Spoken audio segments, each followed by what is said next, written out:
ko palagi nga ni kaon na lagi day siya. Unsay imong gikaon? Unsay imong gisulayan? Anak ko ba basin si Precious sa morot ano siya nga dili daw niya bet ang lasa sa ni kaon. Sa ice cream ang gideliver ganina. Ako nga bum yan na magi. Ay. Bites time nga. Yang gitilawan. Daw be what is your review sa Bites Time nga strawberry? 10 out of 10 over 10. Ano din siya tayo, di na bet kay mutilaw siya, pero pa daw siya katry sa Bombo Max. Grabe yung diskarte nga bata. Bites time ito yung kong ganda. Na basura. Be? Bites time nga. Ay, naagid eh guys. Di ba? Unsa gali maabot nga new flavor diri siya ginay una mag. Para ba ka nang kung mangutana sila lamin ni ako may nguna lamin. So, ana daw yung diskarte para kung naaday mangutana so kabalo siya mo recommend. May magpareha mong lasa dahil di mo parehag lasa.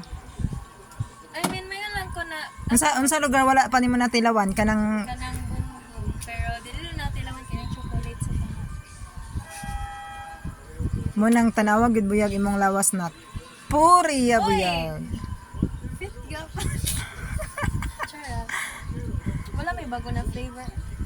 Say walay bago. Wala. Mo ganito, imong gitilawan. Kana na. Kanang apple nga cornetto natilawan na pud nimo. Ay wala ko nagit na. Din vlog feel na po din ako bet.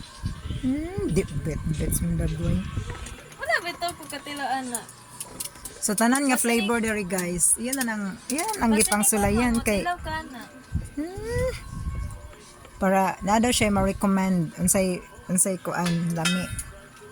My good mo diskarte gid. Kanin sa naton nasa lay avocado flavor ako ko makapot na. O ay na kuan ang avocado dai kay mahal kay na dai dako na. Anything but avocado.